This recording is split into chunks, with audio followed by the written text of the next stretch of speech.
Welcome to Secure My Treasures podcast series.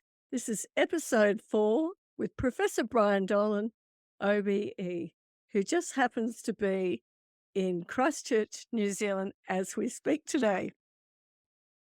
For those of you who are joining us for the first time, Secure My Treasures produces this podcast series as a community service. Secure My Treasures is a bank-grade secure digital safe. It's a place that spares your family unnecessary distress and cost when vital information that you might need in an emergency is stored in our bespoke chests.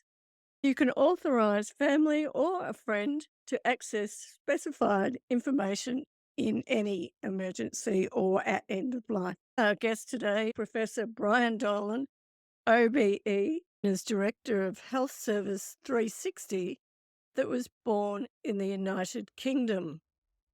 Brian works across Australia, New Zealand and the UK, providing leadership programs, coaching and consulting.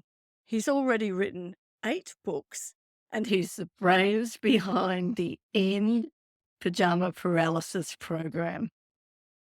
Brian, that sounds like an incredibly interesting program with a very quirky. Thank you so much, Charles, for inviting me. The first thing I should say is that actually I was born in Broken Hill in the New South Wales outback about 10 years ago, not 8, 9 years now. And what happens is people get into their pajamas, then they're paralyzed when they come into hospital, and they're paralyzed in their pajamas. So the day they leave, and the campaign is called End PJ Paralysis, because when you go into hospital, you stop being a person, you turn into a patient. You lose your sense of identity, autonomy, agency. Agency I define as the ability to make decisions for yourself. Even if it's the wrong decisions, you have those choices. It often strikes me that older people don't fear dying as much as they fear loss of agency, the choices. That's what's so important to people, having that autonomy. It's one of the reasons why I love to Secure My Treasures, because it enables people, when they lose that potential autonomy or they could become acutely unwell, there's someone who can say, actually, this is what this person wants. And that's what I love about it in principle. But what we've known about deconditioning, as it's called, and deconditioning could be defined as what happens when it's a physical, psychological, functional. But what I mean by functional is all those activities of daily living that we take for granted, getting up, going to the toilet, moving about, and making a drink for ourselves. It's that compromises that functional decline, which occurs as a consequence of prolonged bed rest and is often associated with loss of muscle strength. And it most commonly occurs through hospitalization. We've known about deconditioning since 1899. It's only in the last 10, 15 years that it's risen up among health professionals and others to recognize that this is a harm event that may be 10 to 100 times more prevalent in hospital settings than falls and pressure sores. So it is a massive harm event hidden in plain sight. Our campaign, I would often say, if I'd known it was going to become this popular in healthcare, I'd have tried to come up with a better name. But it doesn't matter really what it's called. A great friend and colleague of mine in geriatrician called Dr. Amit Arora, he has a parallel campaign, and what's only in this space is we're not competing, we're all lifting each other up, shining lights on each other's work. His is called Get Up, Get Dressed, Get Moving. In Holland, they talk about end bed centricity. The fantastic Johns Hopkins Hospital, they call about everybody move. So all of these names, and they all the same thing, to get people up, dressed and moving, to retain their sense of identity, to say that their sense of who they are. But most important, it's also about their safety. Because if you stay in bed, you will come to harm. This is such an important point for people to understand, that if you stay in bed, if you don't try to get up, eventually you will come to harm. Having said that, I think deconditioning's a pretty scary term for most mums and dads or grandparents out there, or anybody can decondition, including young people. Isn't that right, Brian? It is, and it impacts at any age. It's just it's dose related in that the older you are, the sooner it happens and the more profound its effect. Think about this. We're not wired as a species to stay still. Woe betide any parent who tries to keep their toddler lying down for 3 days. It just isn't going to happen. So we are wired to activity. If you think about it, emotion, the word emotion has motion built into it. Social movement has moves built into it. We are moved to tears when we see something profoundly sorrowful. We are wired to movement. When we stop moving, this is when we get into real difficulty. And the older you are, the harm is accentuated. A great colleague of mine, great friends of mine, Dr. Sinead Ní who works at the RPA in Oh, Sydney. yes. She talks about if you are a frail older person and you spend, say, 8 hours on a hospital trial leave, you lose 1% of aerobic capacity. Put that into English. That is the ability to pick up a cup of tea. The rapid decline of physical function is significant. Within a week, you can lose 1 to 1.5% of muscle power a day, up to 20% in the first week. You can lose up to 1.5 kilos of muscle, a kilo of which comes from your hips, your glutes, your quads. These are the muscles that enable you to stand up. Your lungs don't fully, you're not using your whole rib cage. You're not breathing as deeply. Your cough becomes more inefficient. So it means the mucus starts to go to the lower lobes, which is why you're more likely to get infection. If you're using a bottle or something, but you're not emptying the bladder, which becomes a reservoir for infection. So you're likely to develop a urinary tract infection. Your bones will become less dense. You'll lose about 6 micrograms of calcium per day. And around 1 in 25 people who breaks their hip does so in a hospital setting. It can happen about a week, 10 days and more beyond from time permission because they've lost bone density, they've lost muscle, they've lost lung capacity, they've lost fitness. All of these things contribute to a much frailer person. And they leave 1 in 6 people who was walking independently, mobilizing independently 2 weeks prior to admission will need some kind of a walking aid going out. So it is profoundly impactful. And I guess many of our listeners will also be gobsmacked, especially those that are caring for an elderly parent who may have recently been discharged from hospital. And we've all heard stories about people being frustrated. Their parent is still sitting in a chair and won't get out of bed. They're not eating like they used to. They're really letting life pass them by, so to speak. What can a carer do to get their elderly parent moving again and back engaged with their life? For all the reasons I've explained, you can see why when somebody leaves hospital, they are lesser. So it requires, we kind of all of strength and conditioning coaches. Well, deconditioning means people need to recondition, and that takes effort. It's much easier to get unfit than fit. One of the best things a loved one can do, first of all, I don't know if there's more bungalows in Australia than there are in Europe. I'm originally from the west of Ireland. But don't move an older person to a bungalow. So my wonderful business partner, Linda's Professor Linda Holt, her mom's, it was her 90th birthday 2 weeks ago in Stratford-upon-Avon. Now, this is a woman who goes up and down to the bathroom about 7, 8 times a day. She's maintaining all that muscle strength. She's incredible at 90, flying up and down. There's no stopping her. So first of all, don't move them. Think in terms of the assets they have rather than the things they can't do. Ask them to make a cup of tea. Don't make it for them. This is kind of a tough love thing in a way, but don't make this cup of tea for them. Ask them to make a cup of tea. Would you like a cup of tea? She makes a cup of tea. So you have to keep people their autonomy, but also as they're up and down and mobilizing around, it's very important that they do so. Give them some goals. I may use Linda's father's example, walking up to the nearest lights, just doing that over and back, and then building upwards.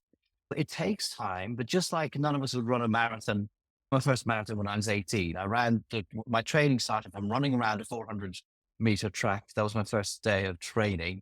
And then lying on the bank, asking God to take me because I was never going to do 26 miles, much less 400 meters. But you build it up. And that's what you have to do. You build it up slowly, encourage them to drink because you're encouraging people to drink. They're more likely to mobilize to the bathroom. And actually, dehydration is an issue. As we get older, some of our senses becomes less sensitive. So we are less aware of our need for hydration. Only 2% dehydration can lead to loss of memory and loss of focus. Then we start saying to people, oh, well, they're just losing it a little bit. Actually, there's nothing wrong with what their really problem is they're dehydrated. Encouraging people to connect is so important. Connect with their communities and families, get them out and about. That means going to the RSA because loneliness is a massive social issue. Some wonderful work done by Julia Holt-Lunstad in the United States. She's a Canadian researcher psychologist.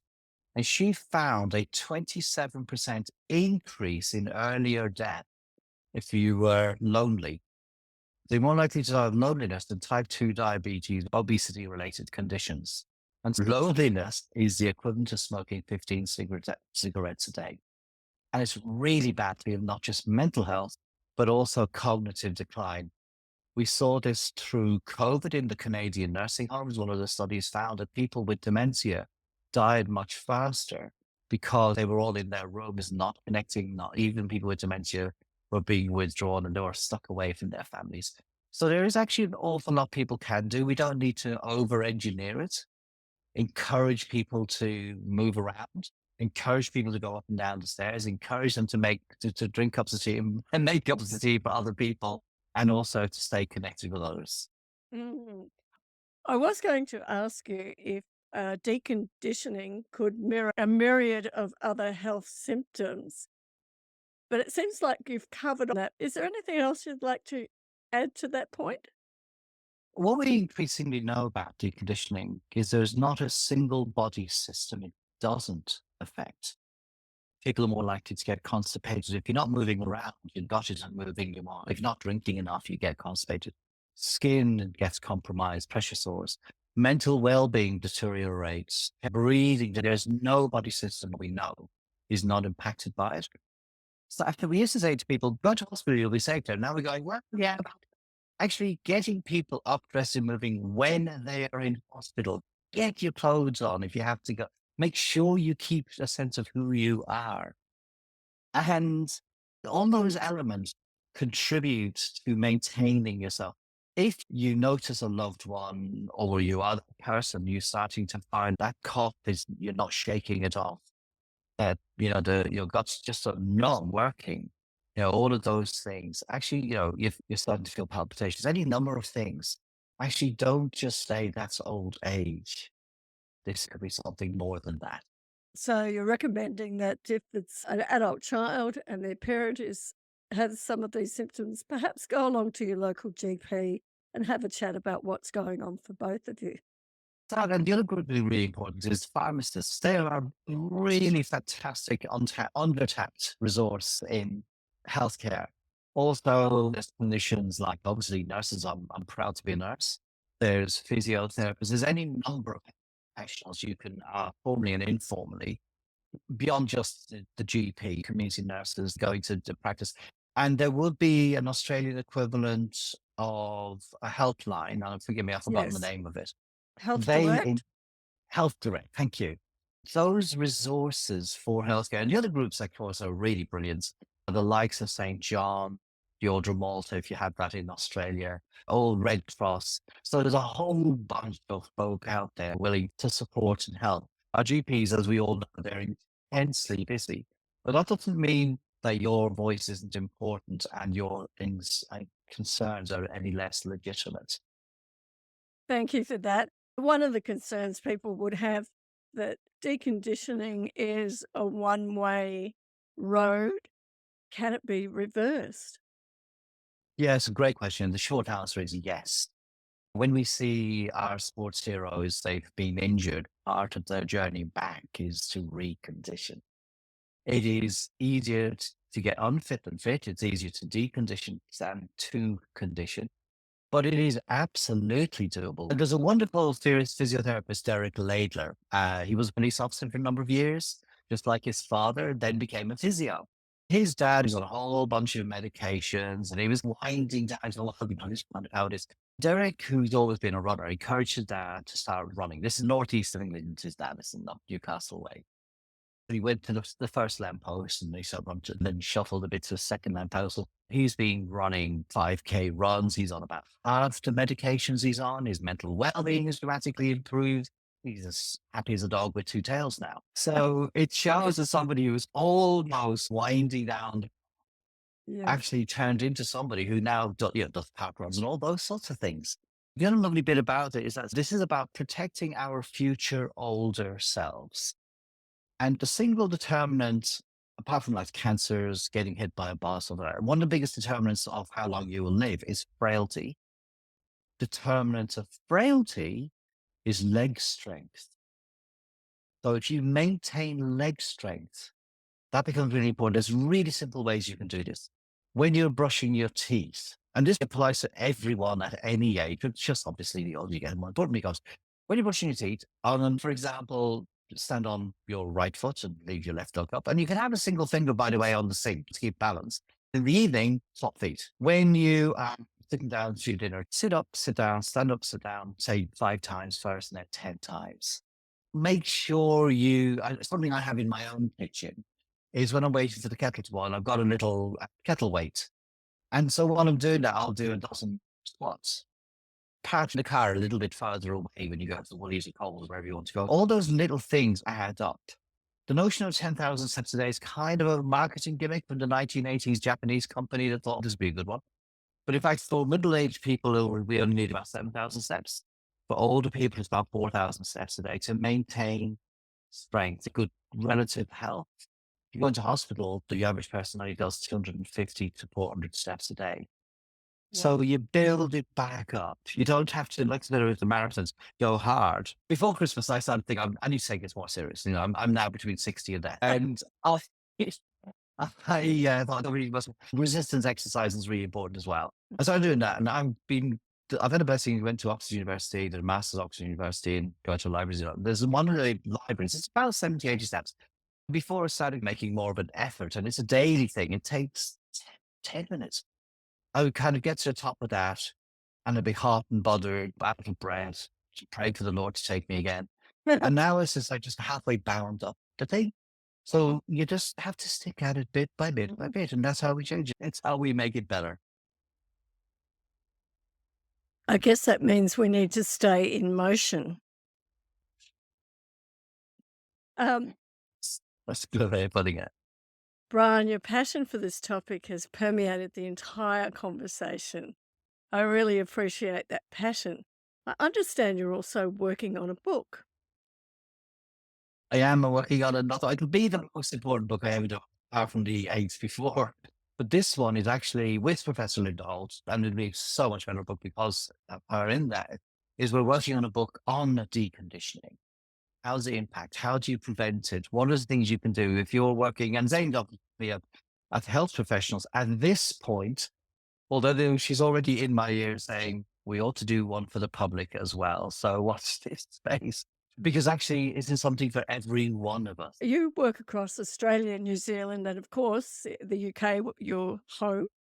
If our listeners would like to access your expertise, buy a copy of your book, and say they work in a hospital, aged care, home care, how would they contact you? I'm probably the simplest way is through our website, which is Health Service 360, healthservice360. Just on rewind there, that's healthservice360.com. Thanks, Brian. And then there you'll find an end PJ paralysis piece in there that you can plug. If you sign up, it's free. There are hundreds of lectures because every year, the last 6 years, this is our 7th year coming up on the 9th and 10th of July, we run a global end PJ paralysis summit. So you can hear lots of stuff around what health professionals are doing, what the public are doing, how we can make it safe for ourselves, stuff around leadership. The Bond University, where I'm an honorary adjunct professor, hosting it again this year in Australia. It'll also be in Stratford-upon-Avon. So healthservice360.com. And then there's the NPJ paralysis pages, which you're welcome to join us there too. our listeners will love this simple and easy explanation of deconditioning and to understand that you can recondition. That is a comforting thing to hear. We really appreciate the awareness raising and helping people to recognize deconditioning, hopefully early. Please head over to the Secure My Treasures YouTube channel or the podcast page on the Secure My Treasures website to listen to this podcast. Find out more at www.securemytreasures.com.